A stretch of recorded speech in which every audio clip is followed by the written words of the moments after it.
El silencio cae denso sobre la pequeña ciudad de San Carlos de Bariloche, donde en 1980 la misteriosa desaparición de 4 monjas durante un retiro en el lago Nahuel Huapi perturbó a toda una generación.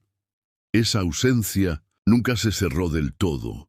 Para algunos vecinos, el caso se volvió una leyenda que se cuenta en voz baja, mientras que para otros sigue siendo una herida sin sanar, llena de preguntas sepultadas bajo los años y la rutina. Felipe, sacerdote del pueblo y hermano mayor de una de las desaparecidas, se acostumbró a llevar por dentro, muy en el fondo, el torbellino de dudas y culpa.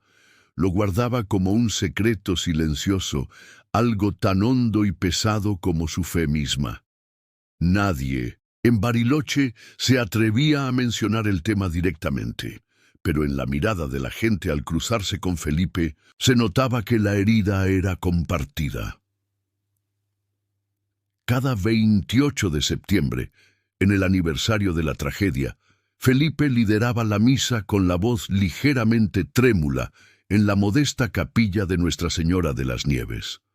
Los bancos se llenaban con vecinos que buscaban algún consuelo y quizás la esperanza de escuchar algo nuevo. Felipe, fiel a su costumbre y a pesar de los años, nunca omitía ese acto de memoria. Aquel año la capilla estaba especialmente llena. Algunos acudían por costumbre, otros porque sentían la necesidad de no dejar que el recuerdo muriera. El aire dentro del templo se volvía espeso, y nadie podía evitar mirar de reojo el banco donde años atrás se sentaban aquellas 4 monjas. Felipe comenzó la ceremonia casi en automático, diciendo palabras de consuelo y recordando brevemente a las monjas desaparecidas, su hermana Lucía entre ellas, sonriente en alguna postal gastada que aún guardaba en su escritorio. Mientras rezaba por las almas ausentes, no podía evitar que una punzada de angustia le recorriera el pecho cada vez que pronunciaba el nombre de su hermana. Sin saberlo, ese día sería el primero de una cadena de eventos que pondrían al pueblo y a su propia fe a prueba. Aunque nadie podía preverlo, en ese instante estaba germinando una nueva historia, una que removería los cimientos de San Carlos de Bariloche y sacaría a la luz viejos secretos que, hasta entonces, parecían condenados al olvido. Cuando la ceremonia por fin termina, Felipe se encarga con la misma calma de siempre de dar palabras de aliento a cada uno de los fieles que se acercan. A cada abrazo, a cada apretón de manos, él asiente, murmurando frases tranquilizadoras que ya conoce de memoria. Pero detrás de ese gesto tranquilo, con cada mirada, se enciende nuevamente la culpa, esa que nunca terminó de apagar, la de haber perdido toda esperanza y, sobre todo, la de no saber si alguien podría haber salvado a su hermana Lucía. Este aniversario pesa más que otros. Los recuerdos parecen menos lejanos y las preguntas duelen más. A lo largo de los años, Felipe siempre se preguntó si su apoyo entusiasta cuando Lucía decidió hacerse monja no la habría empujado justo hacia ese destino incierto. Él se lo había celebrado, convencido de que era el camino correcto, sin imaginar nunca las consecuencias. El resto de la tarde la pasa entre compromisos de rutina y conversaciones cortas con los feligreses más cercanos, pero lo único que desea es regresar a la soledad de su despacho parroquial. Allí, entre libros, papeles viejos y el crucifijo de madera gastada, se permite bajar la guardia. Saca del cajón la caja de recuerdos donde guarda fotografías en blanco y negro. Debajo de las imágenes están las cartas de Lucía, esas que solía enviarle cada mes desde el convento, llenas de detalles cotidianos y preguntas sobre los sobrinos. Lee una y otra vez cada palabra, buscando sentidos ocultos, alguna pista que se le hubiera escondido entre líneas todos estos años. Es un ritual que repite siempre en esta fecha, como si hurgar en el pasado pudiera acercarlo a una respuesta. Mientras relee, la figura joven y sonriente de Lucía en las fotos parece mirarlo desde un tiempo donde todo era más simple. Por un momento, Felipe se deja llevar por la nostalgia, pero esa noche algo es distinto. La inquietud que nunca lo abandonó crece más fuerte, como si en el aire flotara una señal que solo él puede captar. No puede dejar de pensar que la historia no terminó realmente 28 años atrás, que todavía hay algo vivo esperando ser descubierto. Sin entender bien por qué, siente que ese día marca un comienzo. Una especie de llamado, sordo pero insistente, lo impulsa a levantarse y reconsiderar todo lo que había decidido enterrar.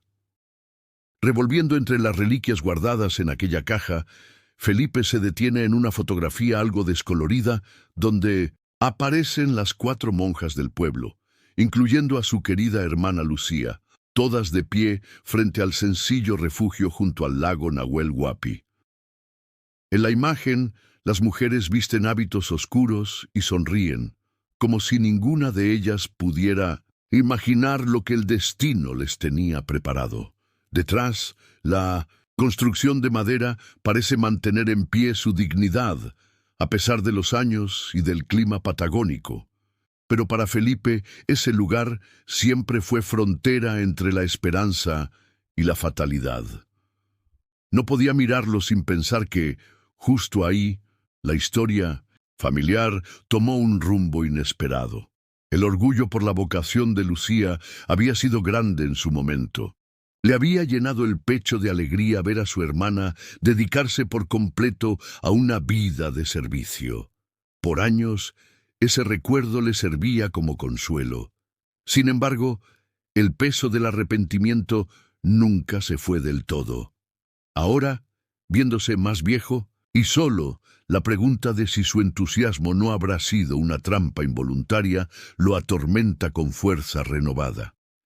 Cada vez que intenta ahogar esa sensación con rezos y buenos deseos, la duda parece colarse en sus pensamientos como una corriente helada. Ese día en particular, ni el rezo más sentido logra darle consuelo. Ni las palabras aprendidas, ni las oraciones inventadas traen paz. Se queda un rato sujetando esa imagen, pasando el pulgar por el rostro de Lucía, intentando recordar exactamente qué le dijo la última vez que se vieron antes del retiro. Recuerda su sonrisa, la forma en que le aseguraba que no sentía miedo, que era lo correcto. Felipe quisiera poder regresar el tiempo solo para advertirle, o al menos volver a abrazarla. Pero solo tiene esa foto, rodeada de cartas y de recortes de diario que nunca aclararon lo que ocurrió de verdad. El eco de esa culpa se queda flotando en el aire, mezclándose con la sensación de que algo quedó sin cerrar. Esa noche, siente que ya no puede acallar la culpa ni rechazar las preguntas. Por primera vez en muchos años, el deseo de entender lo que realmente pasó se vuelve más fuerte que el miedo de reabrir la herida.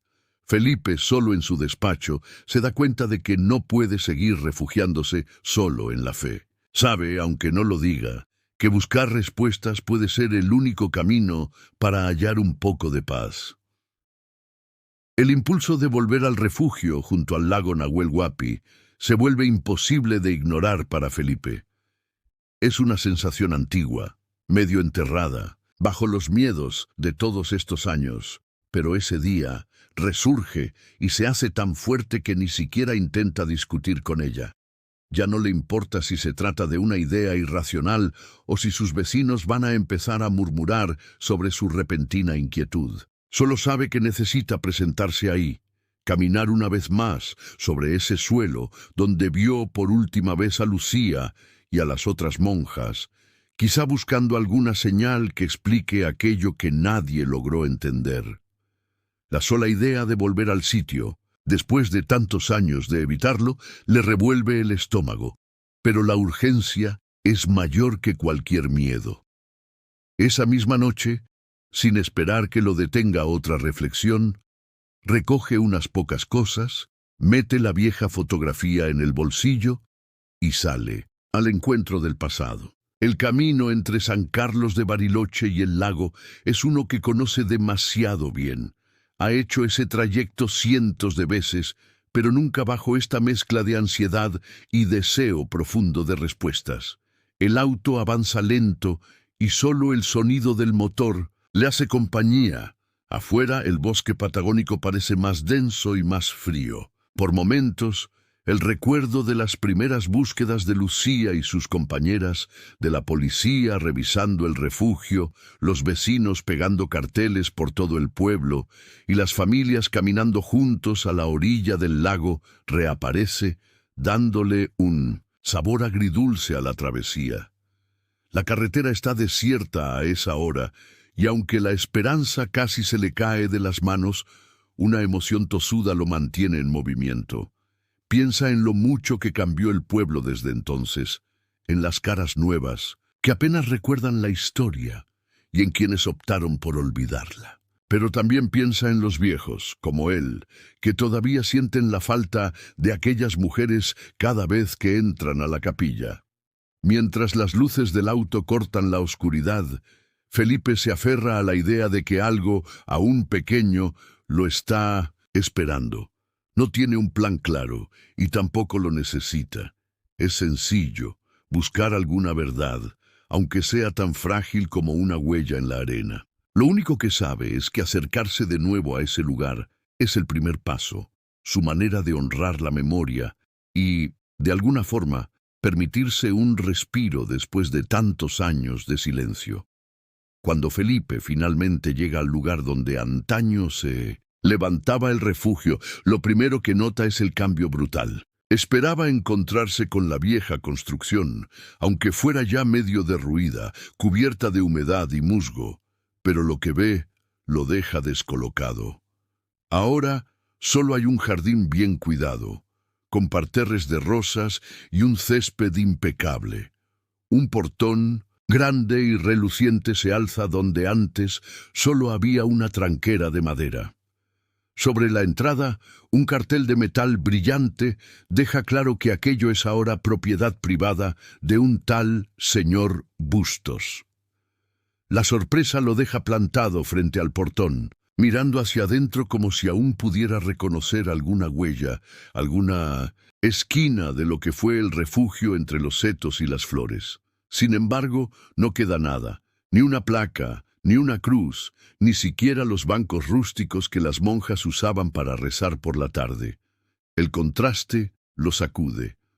Da un par de pasos alrededor del cerco, intentando encontrar algún indicio del lugar que tanto marcó su vida y la de toda la comunidad, pero no hay pista alguna. El único testimonio es el murmullo de la brisa en los árboles y en su cabeza la avalancha de recuerdos que ese terreno desencadena.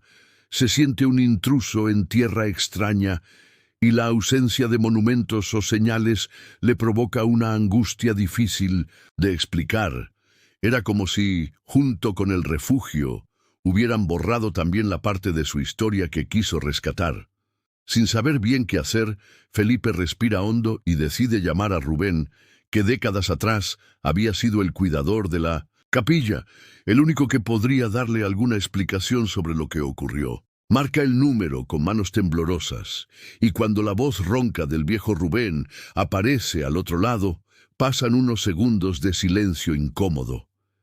Felipe le cuenta dónde está y lo que ve, describiendo el portón y los jardines, la falta de cualquier rastro. Rubén le explica en voz baja que el terreno fue vendido hace ya varios años, y después derribaron todo para construir la casa y los jardines que ahora ocupan el solar. Escuchar eso le golpea incluso más fuerte de lo esperado. Ya no quedaba recuerdo material, ni para él ni para nadie, y la sensación es tan dura como si alguien se hubiera esmerado en borrar cada huella, como si quisieran que la historia desapareciera para siempre. Felipe, todavía aturdido por la desaparición completa del refugio y cada huella del pasado, se queda parado unos minutos junto al portón. No quiere ni puede aceptar que todo se haya esfumado así. Impulsado por esa mezcla de curiosidad y dolor, decide intentar hablar directamente con el dueño actual. Da la vuelta al jardín por un costado, buscando el timbre en la columna del portón, y lo presiona. El sonido se pierde en el interior de esa casa tan ajena y silenciosa. Espera varios minutos hasta que finalmente una persiana se corre en el piso de arriba y aparece la figura de Ramón Bustos, el nuevo propietario. Sin demasiada amabilidad, la voz de Ramón baja hasta el portón, preguntando qué hace Felipe ahí y con qué derecho pregunta por lo que ocurrió antes de que él comprara el terreno. Felipe intenta explicarle brevemente, sin dar demasiados detalles, que el lugar tuvo un significado especial para muchas personas, que ahí hubo un refugio religioso que marcó la vida del pueblo. Menciona, con voz suave, la tragedia de las 4 monjas desaparecidas, esperando despertar un poco de compasión. Pero la reacción de Ramón es cortante y fría. Casi ni lo deja terminar de hablar cuando le responde que lo del pasado ya no interesa, que no quiere saber nada de cosas antiguas y que las historias de desaparecidos y capillas solo traen problemas. Incluso lo invita, de forma poco sutil, a marcharse. La hostilidad es evidente y, más que desinterés, lo que se siente es una especie de rechazo activo, una negación total a reconocer lo que fue ese terreno. La dureza en el trato de Ramón hace que Felipe dé un paso atrás, sintiendo que hay algo más. Ese desdén no parece una mera indiferencia. Por momentos, nota en la forma de hablar y la mirada del hombre cierto esfuerzo por dejar el tema enterrado. Al irse, el sacerdote no puede evadir la sensación de que el nuevo dueño guarda algún secreto.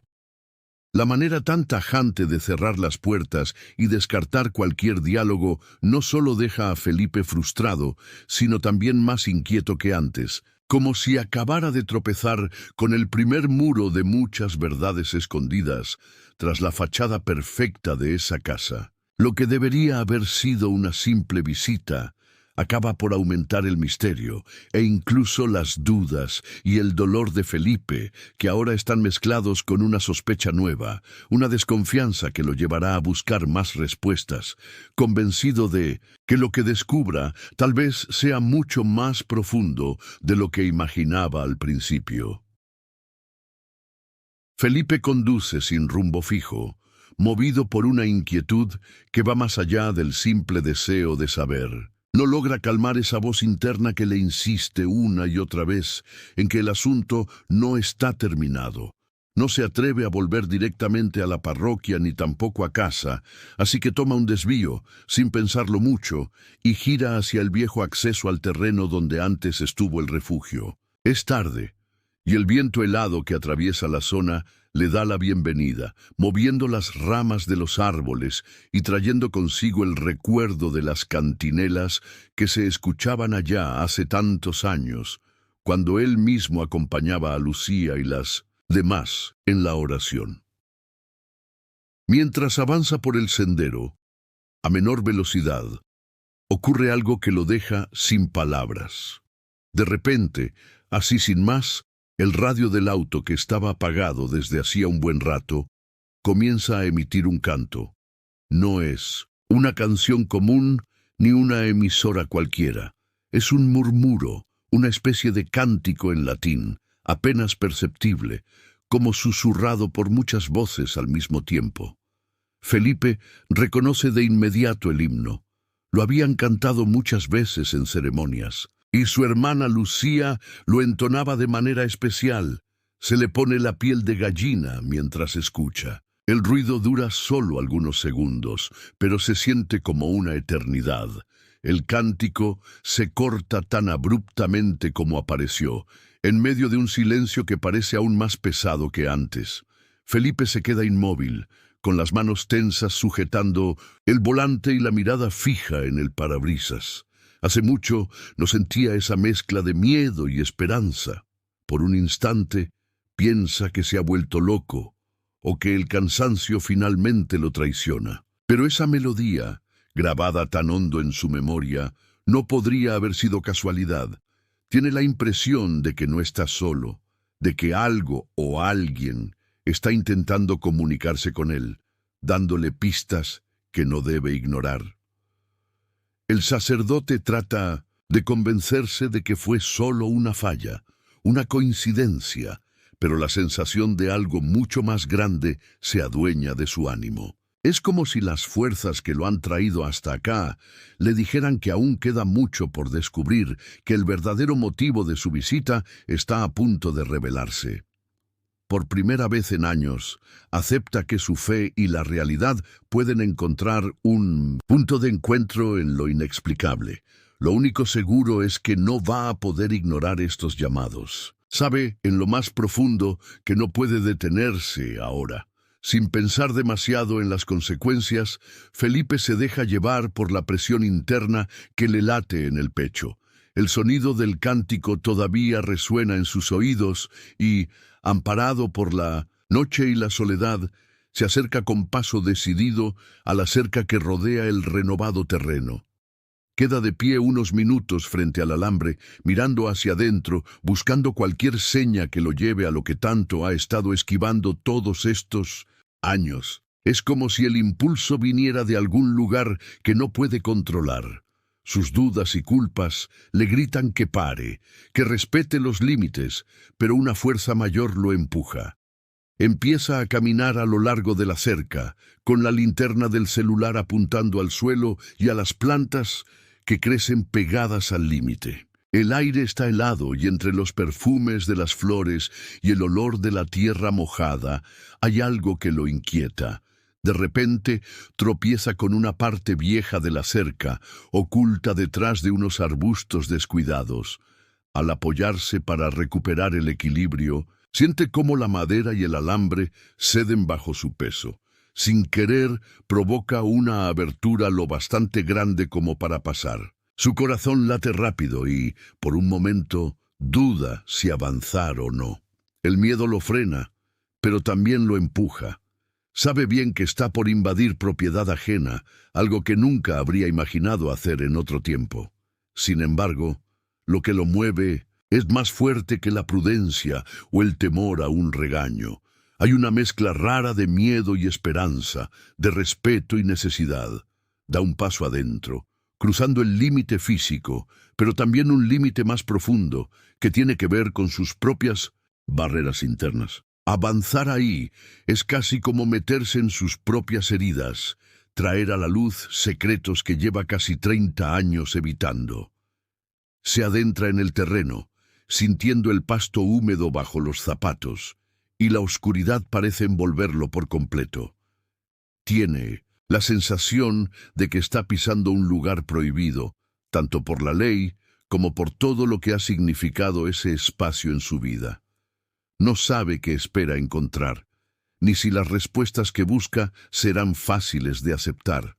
Pero en ese mismo acto de atravesar la brecha, siente que por fin empieza a enfrentar de verdad todo lo que ha dolido tanto tiempo. Por primera vez, no le huye al misterio que le cambió la vida.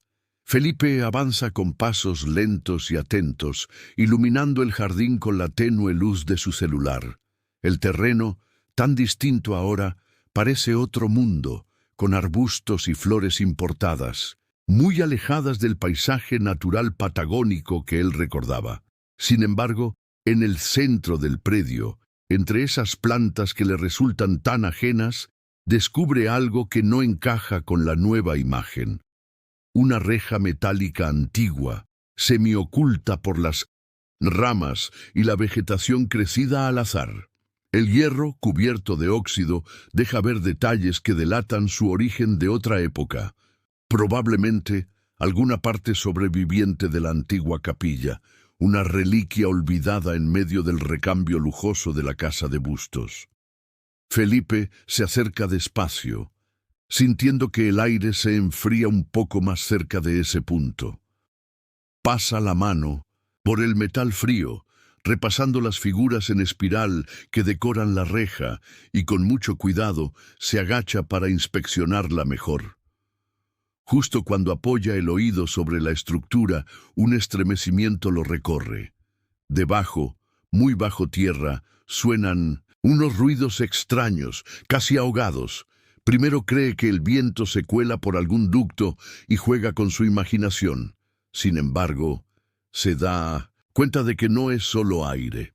Escucha claramente una melodía, algo parecido a una canción religiosa, mezclada con el eco de voces.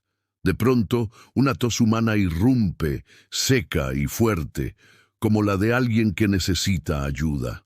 Felipe se aparta de golpe, mirando alrededor para comprobar si alguien más oyó lo que él. Siente el corazón a 1000 revoluciones y durante un segundo desea marcharse corriendo. Pero el asombro pronto se transforma en una sensación mitad miedo, mitad esperanza. Si hay alguien, algo debajo de esa reja, entonces todo lo que ha sentido y sospechado desde hace años podría tener una explicación muy distinta. Quizás las historias de desapariciones no fueran solo recuerdos tristes. Tal vez todavía haya sobrevivientes esperando ser encontrados. Con la respiración acelerada y las manos temblorosas, el sacerdote se da cuenta de que ya no busca únicamente entender el pasado. Ahora le urge abrir esa reja y ver con sus propios ojos qué o quién sigue ahí abajo. A partir de ese instante, el misterio deja de ser solo una vieja herida para convertirse en la posibilidad de encontrar vida donde todos asumían que solo había silencio. Felipe, todavía en shock por lo que acaba de escuchar, saca el celular del bolsillo con manos que apenas le responden. No titubea ni un segundo. Marca el 111 y pide hablar urgentemente con la policía local. Respira hondo un par de veces mientras escucha el pitido de la llamada y cuando finalmente le atienden, trata de explicar de la manera más clara posible lo que está ocurriendo. Les dice, sin rodeos, que desde el centro del antiguo terreno del refugio acaba de oír una tos humana y voces provenientes de una reja metálica vieja, y que cree posible que alguien esté encerrado debajo de la tierra. La operadora, incrédula, le pregunta si se encuentra bien y le pide que espere en línea mientras transfiere la llamada a un superior. Felipe relata todo, hasta el más mínimo detalle. Incluso reconoce que entró sin permiso, lo que provoca que del otro lado se escuche un breve murmullo de desaprobación, sumado al escepticismo con el que están recibiendo su denuncia. Mire, padre, pasarse a un jardín privado para buscar fantasmas no es una urgencia policial, le responde finalmente uno de los agentes, sin mucha paciencia. Pero Felipe insiste, recalca que hay vidas en juego y que no puede marcharse sabiendo lo que ha visto y oído. Su tono firme parece al menos lograr que se comprometan a enviar un patrullero para revisar la situación. Mientras espera la llegada de los agentes, el nerviosismo lo carcome. No se queda quieto. Decide llamar a Rubén, el viejo cuidador del refugio, con la esperanza de encontrar algún dato que aclare ese hallazgo. Cuando Rubén le contesta, Felipe le pregunta si recuerda alguna estructura bajo tierra, algo que haya estado ahí desde antes. Rubén, sorprendido, le asegura que en los años que cuidó el predio nunca vio ni escuchó de sótanos ni nada similar bajo la capilla. Incluso menciona que la construcción original era sencilla, sin cimientos enormes. El dato termina de inquietar a Felipe. Si nunca hubo nada bajo tierra, entonces esa estructura metálica y lo que esconde habrían sido edificados después de la venta, durante la remodelación. Eso sumaba otra capa de horror al misterio, abriendo la posibilidad de que alguien utilizó el cambio de dueño y las reformas para ocultar secretos impensables en pleno centro de ese terreno sagrado. Ahora el misterio era incluso más grande, y la urgencia por saber la verdad, incontrolable. Al poco rato, un par de patrulleros aparecen en la entrada de la casa de Ramón Bustos. Las luces intermitentes rompen la oscuridad del terreno y el silencio nervioso que envuelve a Felipe. Entre los agentes se encuentra también Rubén, el antiguo cuidador, que decide acompañar a la policía para aclarar cualquier malentendido. El aire se siente tenso, cargado de anticipación y cierta incomodidad, pues todos perciben que están por cruzar una línea que nadie había imaginado hasta esa noche. Los policías intentan mantener la compostura, aunque es evidente que no creen del todo en la historia de Felipe. Uno de ellos, una mujer de cara seria, le pide que los guíe exactamente hasta el sitio donde escuchó las voces. Caminan en grupo, con linternas en mano y Rubén rezagado detrás, hasta el centro del jardín, rodeados de las plantas extrañas que sobresalen entre la vegetación tradicional del sur. Cuando llegan a la reja, Felipe señala el punto exacto y les indica que se acerquen en silencio. Aunque siguen desconfiados, todos callan para prestar atención.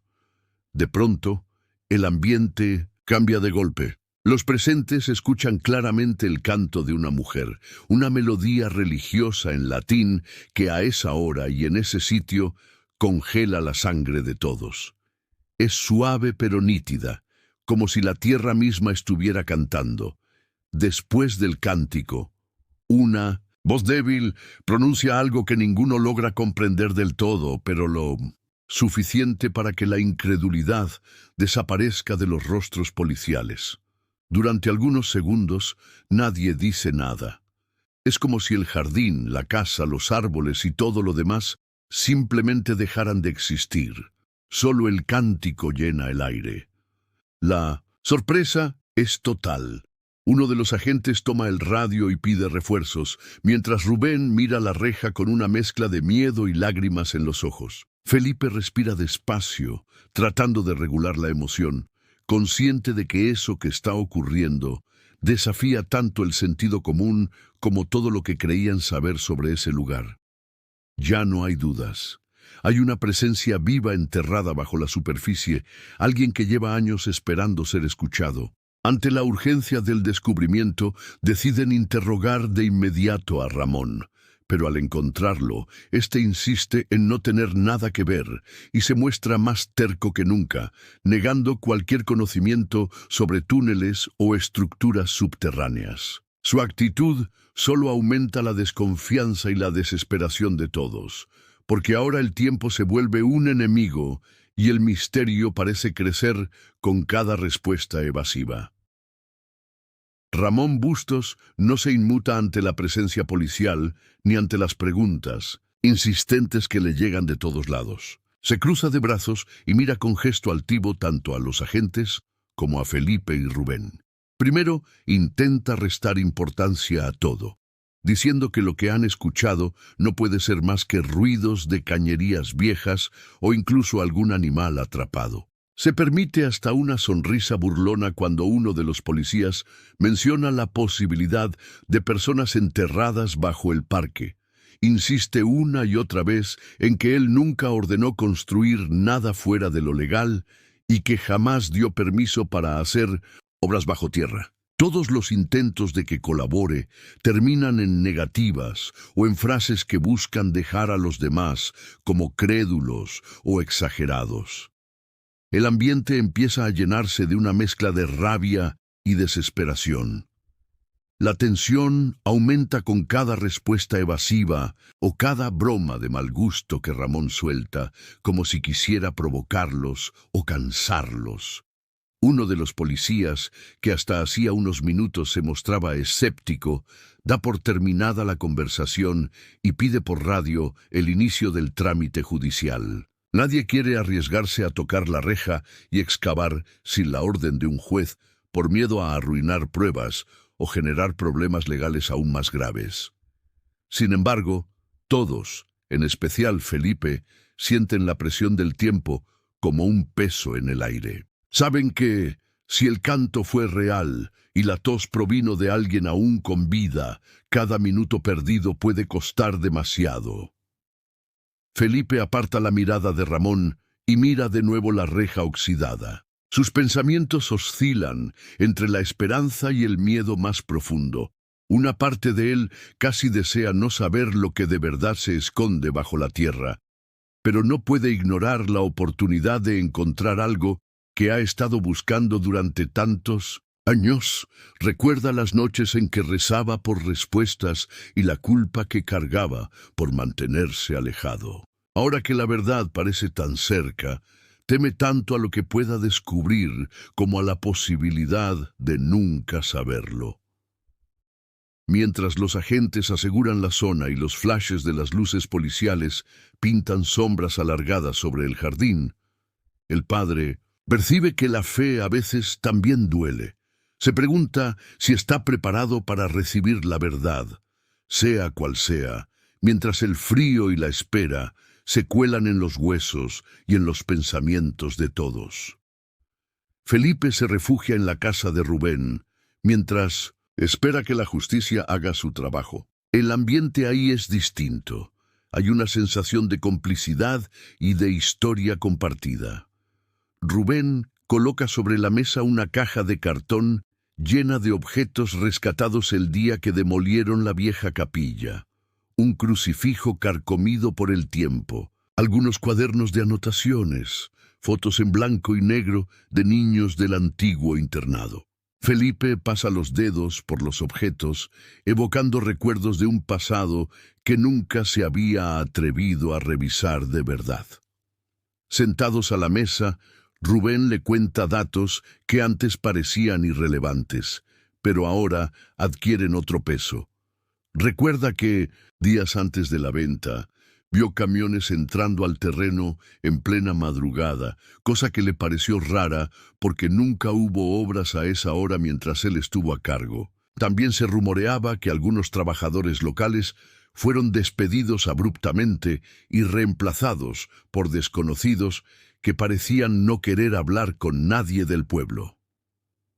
Felipe escucha en silencio, comprendiendo que esas pequeñas piezas sueltas ahora encajan como partes de un puzle macabro. Alguien se tomó el trabajo de esconder lo que estaba a simple vista y, con ayuda de la indiferencia de algunos y el temor de otros, borraron huellas que solo una catástrofe mayor, o una búsqueda tan intensa como la suya, podría volver a desenterrar.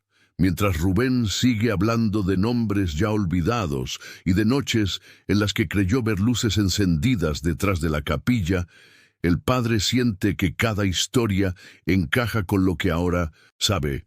Lo que están por descubrir bajo ese jardín fue cuidadosamente planeado, protegido y oculto durante al menos una generación.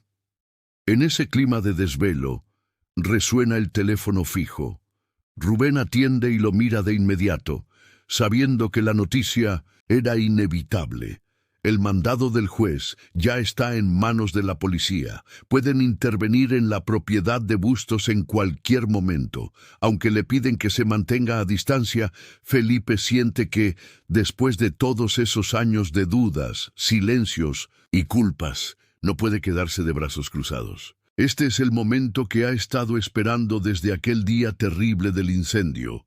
Por fin, la verdad sobre lo que realmente ocurrió en el refugio y terminó marcando la vida de todos, será enfrentada. Con un nudo en la garganta, se prepara para lo que está por venir, convencido de que nada volverá a ser igual. Desde la casa de Rubén, Felipe observa la transmisión en vivo que envía una de las cámaras policiales. Una televisión vieja colocada sobre la mesa del comedor se convierte en el foco de atención de todos los presentes. Los rostros están serios, nadie habla. El silencio solo es interrumpido por la tos ocasional de Rubén o los comentarios en voz baja del oficial que de vez en cuando informa a sus compañeros sobre lo que están revisando.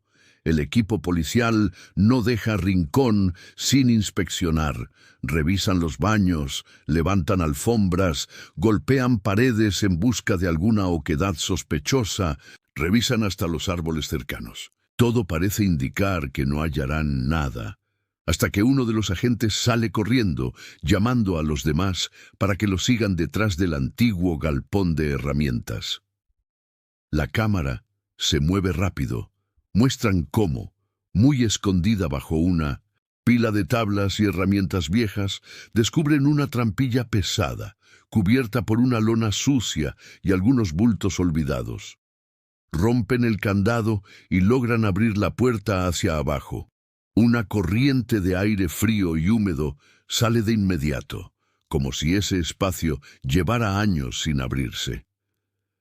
Los nervios se apoderan de Felipe cuando ve a los policías enfocando la luz de sus linternas en una escalera de piedra angosta que desciende. El eco de cada paso retumba por toda la estructura y durante un momento solo se escuchan los sonidos metálicos de los equipos y las voces bajas de los agentes. Mientras avanzan por el pasillo oscuro, Rubén aprieta los puños y Felipe, con la garganta cerrada, siente que su fe y su miedo se mezclan. La cámara muestra claramente cómo el túnel, construido casi artesanalmente, se extiende unos cuantos metros bajo tierra y termina justo debajo del jardín donde años atrás estaba el refugio. Los oficiales caminan despacio, atentos a todo, y parece que el aire se espesa cuanto más avanzan. El nerviosismo crece, porque la posibilidad de encontrar a alguien con vida, o no, deja a todos sin aliento. El padre comprende en ese instante que el camino recorrido por tantos años lo ha llevado a este punto posible de giro. Los misterios acumulados, su fe puesta a prueba y los horrores silenciados del pasado se reúnen literalmente en ese subterráneo. Ahora, con las primeras imágenes reales de la escalera y el túnel, la esperanza y el horror se entrelazan de una manera que nadie ahí podrá olvidar jamás. La cámara policial, transmitiendo desde lo más profundo del túnel, muestra imágenes borrosas por el polvo y por la humedad que lo cubre todo. Al fondo los agentes alumbran una pequeña sala excavada a mano, con paredes irregulares que parecen haber sido raspadas durante años por alguien desesperado. En las paredes están tallados símbolos religiosos, algunas oraciones en latín y varias cruces torcidas hechas con ramitas. Hay también una vela derretida y apagada, consumida tanto por el tiempo como por la esperanza, junto a diferentes objetos que parecen ofrendas improvisadas. Cuentas de rosario, trozos de mantas viejas, botellas de plástico vacías y pedazos de pan seco. El ambiente es denso. Los policías avanzan lentamente, hablando en voz baja y cuidadosa.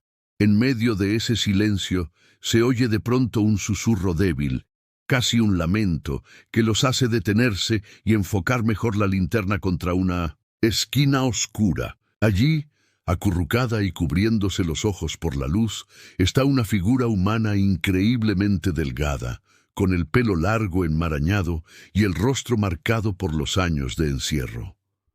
Uno de los agentes, con suavidad, le pregunta su nombre. Después de varios segundos de duda, la mujer se anima a hablar con voz quebrada, apenas audible. «Me llamo Lucía». La frase detiene el tiempo entre todos los presentes. Por un momento, nadie sabe reaccionar, porque Lucía había sido dada por desaparecida hacía casi 30 años, cuando era solo una joven que participaba de las actividades de la antigua capilla. En la pantalla de la sala de Rubén, tanto él como Felipe contienen el aliento, incrédulos pero también al borde del llanto. El milagro y el horror se hacen uno. Lucía está viva, contra toda lógica y contra toda expectativa. El policía que la encuentra le ofrece una manta y trata de tranquilizarla, mientras por radio pide asistencia médica urgente y confirma la identidad de la sobreviviente. Rubén apenas puede sostenerse en pie y Felipe siente una mezcla de alivio y escalofrío, porque todo aquello que parecía una leyenda o una culpa imposible de reparar, ahora está ahí, en carne y hueso. Incluso los vecinos que empiezan a reunirse en la vereda de la casa miran asombrados a los policías, que salen anunciando el hallazgo. La historia de Lucía empieza a circular, mezclando el júbilo de lo imposible y el peso abrumador de los 28 años de un pasado jamás resuelto. dejando a todos en un estado de incredulidad profunda. En el momento en que los agentes logran sacar a Lucía del túnel, la tensión se corta como un hilo. Felipe, que no había dejado de mirar la pantalla ni un segundo, corre al lugar apenas recibe el visto bueno de la policía. Llega justo cuando el personal de emergencias está levantando a Lucía entre mantas. Ella está débil, los párpados pesados, pero al sentir la presencia del padre, fuerza una sonrisa y estira la mano hacia él. Sus dedos tiemblan, pero cuando se tocan, una corriente invisible de reconocimiento y alivio fluye entre los dos. No hacen falta palabras en ese instante. El mundo, con todas sus preguntas y miradas, se queda en silencio, respetando el milagro simple de la supervivencia y del reencuentro. La emoción es tan grande que hasta Rubén, siempre tan sereno, no puede evitar acercarse y dejar correr unas lágrimas calladas. Felipe le susurra a Lucía palabras de consuelo, recordándole antiguas oraciones y promesas que alguna vez hicieron juntos en la capilla, cuando eran apenas unos jóvenes llenos de fe. La mirada de ella, a pesar del sufrimiento, muestra destellos de la misma persona que todos creyeron perdida tantas veces. El vínculo que los unía, moldeado por años de fe y dolor, ha sobrevivido intacto a la oscuridad de ese encierro. Nada ni nadie podrá negar el peso de ese momento. Mientras el equipo médico atiende a Lucía y la prepara para ser llevada al hospital, uno de los policías da el aviso. En una cámara secundaria han encontrado restos óseos y una cruz hecha a mano. Tantos años en la oscuridad solo habían dejado a Lucía con la fuerza de seguir adelante. La otra mujer, Sor Teresa, había sucumbido mucho antes, sin que nadie pudiera saberlo hasta ese día. El descubrimiento conmueve brutalmente a todos. Ramón Bustos, testigo derrotado de la escena, es esposado y escoltado sin resistencia. Ya no queda ni rastro de la soberbia que mostró antes. La comunidad, al enterarse de la verdad, calla ante la magnitud de lo impensable. El hospital se convierte en el nuevo escenario del dolor y la esperanza. Hay quienes rezan, otros no pueden dejar de llorar, y no faltan los que empiezan a cuestionar si algún día podrán recuperar la confianza en todo aquello que pensaban conocer. Ahora, cada rincón del pueblo guarda un poco de fe y también la marca indeleble de esos 28 años de absurdo sufrimiento. En el hospital de Rosario, el ambiente es de movimiento constante. Médicos y enfermeras se alternan en la sala mientras atienden a Lucía, que envuelta en mantas apenas mantiene los ojos abiertos.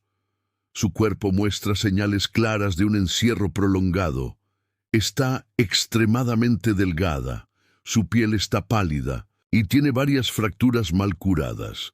Los especialistas hacen lo posible para estabilizarla, administrándole suero y analgésicos, mientras monitorean sus signos vitales con la preocupación de quien sabe que cada segundo cuenta. Nadie puede acostumbrarse a ver a una persona marcada por tantos años de privaciones, pero todos quieren brindarle una oportunidad de volver a empezar, aunque el camino sea largo. Felipe observa desde el pasillo, apoyado contra la pared, sintiéndose pequeño frente a tanto dolor acumulado. Por momentos repite en silencio algunas de sus oraciones, pero la fe no le quita la angustia de verse impotente una vez más. Supo, desde que recobró la esperanza de encontrar a Lucía viva, que venir aquí sería apenas el comienzo de una travesía difícil. Hay heridas físicas que los médicos pueden atender, pero sabe que las cicatrices del alma serán más complejas y necesitarán tiempo, paciencia y una honestidad brutal entre todos los involucrados. No deja de darle vueltas a lo no dicho, a las preguntas pendientes y al perdón que tendrá que pedir y dar, tanto a Lucía como a sí mismo. Mientras permanece en ese estado, casi sin darse cuenta del paso del tiempo, Suena el celular. Es uno de los policías a cargo del caso. Le informan que desde la detención de Ramón Bustos ha empezado una investigación a fondo. Los interrogatorios y el análisis de documentos antiguos ya han permitido descubrir un entramado de motivaciones difíciles de imaginar para cualquier vecino del pueblo. Los agentes cuentan que Ramón fue marcado desde niño por resentimientos fuertes, una relación conflictiva con figuras religiosas y traumas familiares que nunca recibieron ayuda. Era como si hubiera vivido siempre bajo una nube oscura, convencido de que ciertos sacrificios y castigos eran la única respuesta posible para las dudas y temores que lo acompañaban desde la infancia. Felipe escucha la explicación y se pregunta si algún día lograrán entender de verdad todo lo que pasó bajo esa casa, y si existe alguna posibilidad de paz después de tanta oscuridad y silencio. Durante la investigación, la policía da con un cuaderno encuadernado en cuero, escondido entre viejos libros en la estantería polvorienta de la casa de Ramón Bustos. Cuando los agentes entregan ese diario a la fiscalía, los detalles que aparecen en sus páginas hacen que todo el horror cobre sentido y escalofríen aún más a Felipe y a Rubén, que se mantienen al tanto de los hallazgos. El diario está escrito con letra firme y fría. En él, Ramón relata su vida desde niño, dejando ver una relación llena de resentimiento hacia su madre, quien decidió unirse a una congregación después del abandono del padre. La abuela, con una disciplina rígida y sin afectos, se encargó de criar a Ramón en una atmósfera de culpa y castigos. Esta mezcla resignada de abandono y dureza familiar formó en su carácter un resentimiento profundo, especialmente dirigido contra mujeres religiosas, a quienes llegó a considerar responsables de todos sus males. Cada página del diario es una confesión de enojo, de dolor mal digerido y de una necesidad enfermiza de ejercer control y castigo. Luego, el diario se vuelve aún más perturbador, porque Ramón describe con un tono casi minucioso el plan que llevó a cabo para secuestrar a las 4 monjas. Escribe cómo se acercó a ellas con tranquilidad, ganándose su confianza, y cómo utilizó medicamentos para adormecerlas y encerrarlas en el túnel que había preparado desde hacía años. Se jacta de haber manipulado a la congregación y a las autoridades, aprovechándose del poco interés y del desprecio que sentían algunos por las hermanas. La forma en que narra la destrucción de pruebas y el constante encubrimiento plantea una imagen escalofriante de años de silencio cómplice en la comunidad. Felipe, mientras lee algunos fragmentos junto con Rubén, siente una suma de asco y pena. Ahí, frente a sus ojos, estaba el registro que ninguna confesión oral podría haber proporcionado. Un rastro implacable de odio, dolor y manipulación que terminó por desatar una de las peores tragedias en la historia del pueblo. Por primera vez, las preguntas sin respuesta de tantos años tienen una explicación, pero el alivio es fugaz porque viene acompañado del peso crudo de la verdad. La comunidad, hasta entonces ajena a esas sombras, enfrenta ahora el desafío de reconstruir su vida sabiendo que el horror convivió con ellos, invisible, durante casi 3 décadas. Durante semanas, el Hospital de Rosario se convierte en el refugio de Lucía, donde los médicos, psicólogos y trabajadores sociales se vuelcan para ayudarla en su recuperación física y emocional. Los especialistas quedan impresionados al ver cómo, pese a la fragilidad de su cuerpo, Lucía demuestra una voluntad de hierro. Su capacidad para recordar fechas, orar en voz baja y expresar emociones con sencillez asombra a todos los que la tratan. La prensa comienza a llamarla la sobreviviente del túnel, Y los informes médicos confirman que a pesar de fracturas antiguas, anemia y signos claros de maltrato, su mente sigue activa y orientada. Los psicólogos repiten una y otra vez que no solo sobrevivió gracias a su resistencia, sino también por la sádica obsesión de Ramón, quien la mantuvo con vida en su retorcido afán de ser reconocido y temido. En sus declaraciones ante la Fiscalía, Lucía detalla las interminables jornadas de hambre y aislamiento, así como los momentos de humillación y miedo. Sin embargo, nunca pierde la humildad al hablar. Agradece a quienes la buscan ayudar y no muestra rencor, lo que inspira una mezcla de respeto y compasión entre quienes la rodean. Su historia impacta tanto que muchos vecinos, que antes desconfiaban de las religiosas, comienzan a verlas con nuevos ojos. La fuerza de Lucía y el modo en que mantuvo su fe